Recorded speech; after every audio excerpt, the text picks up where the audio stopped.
Bienvenidos a Historias de Ultratumba. Para muchos Ancón es el balneario tranquilo, el veraneo familiar, el lugar de recuerdos a orillas del mar.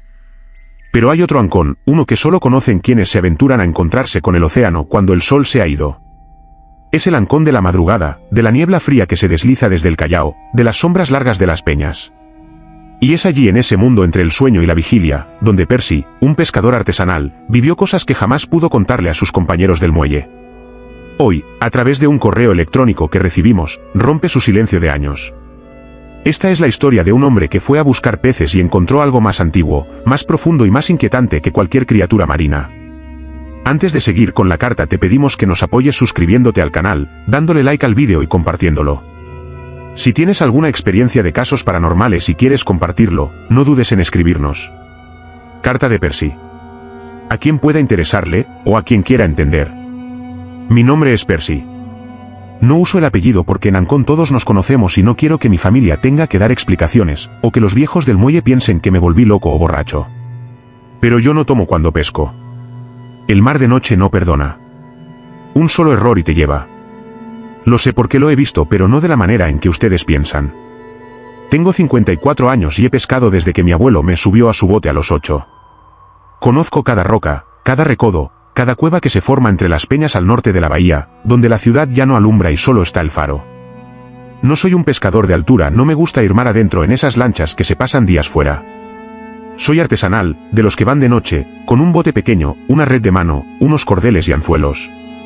Pesco para el mercado, para el ceviche del día. Es un trabajo duro, solitario, pero es el único que sé hacer y el único que me da paz, o al menos, me la daba. Mi zona son las peñas, allí, entre las rocas donde rompe el agua, se refugian las lisas, las corvinas y, cuando hay suerte, algún bonito que se acerca buscando alimento. También hay lorna, un pez de fondo que siempre tiene buen precio. Es una pesca riesgosa. Hay que saber nadar entre las rocas con el agua hasta la cintura, esquivar el golpe de las olas, sentir con los pies dónde está el cangrejo y dónde está el pez. El mar es un ser vivo y hay que respetarlo. Lo primero que te enseñan es eso, respeto, y yo siempre lo tuve. Todo empezó hace unos 3 años en un invierno particularmente frío. La niebla se quedaba pegada a la costa hasta casi el amanecer y el mundo se reducía a un círculo de unos pocos metros alrededor de mi bote. Solo se escuchaba el golpe del agua contra la madera, mi propia respiración y el lejano gemido de la sirena del faro. Era en una de esas noches, estando yo quieto, esperando que un cardumen de lisas se acercara, cuando vi el primer destello. No fue un destello de luz, fue un movimiento en el agua, a unos 20 metros, justo donde la niebla era más espesa. Algo largo, pálido, que se deslizó bajo la superficie.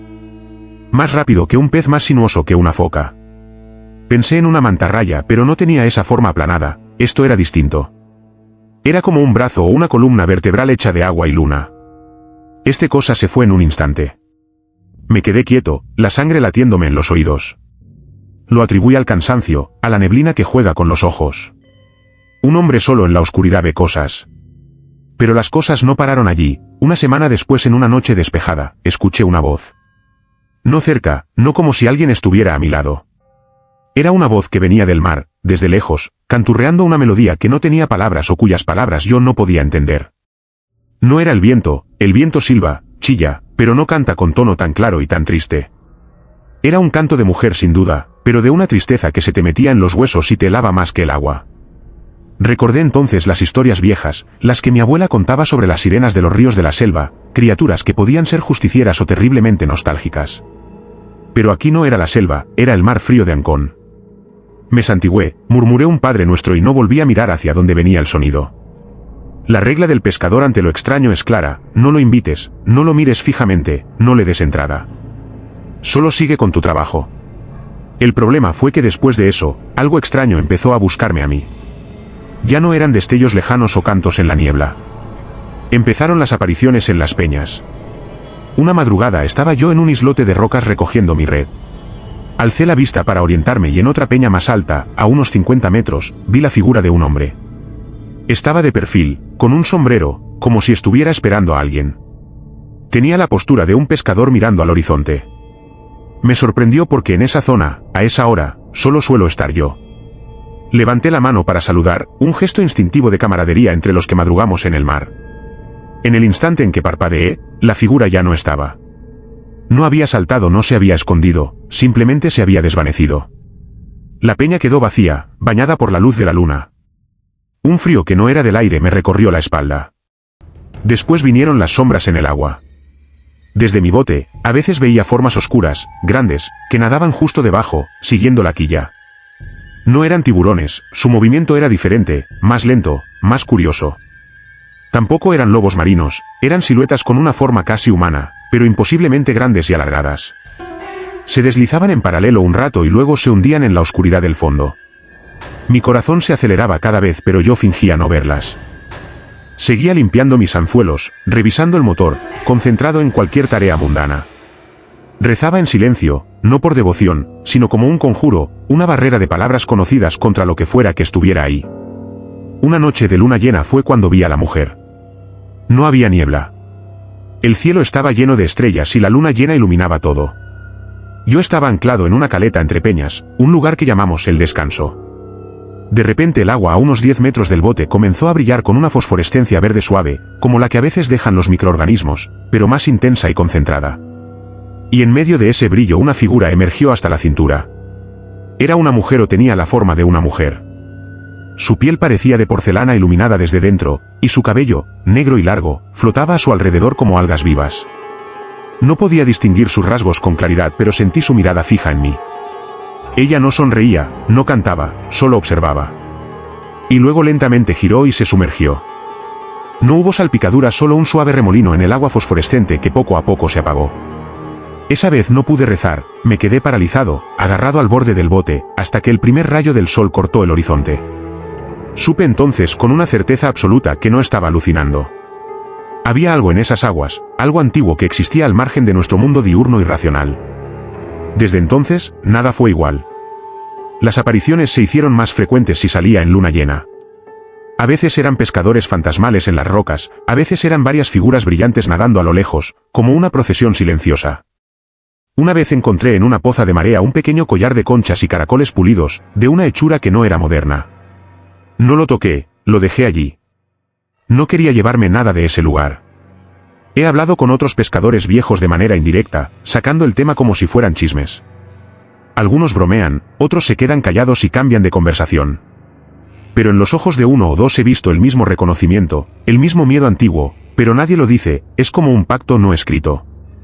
El mar nos da el sustento y a cambio guardamos sus secretos, incluso los que nos aterran. Ya no pesco en las peñas de noche, me inventé una artritis en la rodilla, una excusa para trabajar más cerca del muelle, en zonas abiertas, siempre con otros a la vista. Extraño la soledad de aquellas madrugadas, la paz que alguna vez sentí, pero no extraño la compañía que encontré en ella. Escribo esto porque sé que hay más gente que ha visto cosas en otros puertos, en otras caletas. Y porque creo que estas apariciones, estas sirenas o fantasmas o lo que sean no son malas. En todas las historias viejas desde la selva hasta la huacachina, las sirenas aparecen ligadas a emociones fuertes, a la tristeza, a la protección, a la venganza por una injusticia. La que yo vi en el descanso no tenía ira en su mirada. Tenía una tristeza infinita, la tristeza del mar mismo, que ha visto partir a tantos y ha tragado a tantos otros. Tal vez ellas solo son eso, la memoria del mar. El eco de todos los que se fueron y no volvieron. Y a nosotros, los pescadores, nos toca ver ese eco a veces, porque somos los únicos que todavía nos asomamos a su mundo en la hora en que la frontera entre lo vivo y lo muerto es más delgada. No busco que me crean, solo quería dejar esto escrito para que quede constancia, para que cuando un pescador joven venga y me diga que vio algo raro en las peñas, yo pueda mirarlo a los ojos y decirle, sin burla, que tenga cuidado, que respete el mar y todo lo que hay en él, visto y no visto. Atentamente, Percy. El testimonio de Percy nos lleva a preguntarnos qué habita en los límites de nuestra percepción, en esos lugares donde la naturaleza es más poderosa que el hombre. Su historia se conecta con un imaginario profundo, no solo peruano sino universal, sobre seres que custodian los umbrales entre mundos. Lo fascinante es su interpretación final. Él no ve monstruos, ve la tristeza personificada del océano. ¿Será que en pleno siglo XXI, en un balneario a minutos de Lima, persisten estos ecos de un mundo antiguo? Percy desde su experiencia cree que sí, y después de escucharlo, a uno le queda la duda de si realmente estamos solos en la playa. Recuerde que la maldad existe y acecha en las sombras más oscuras y los lugares más comunes.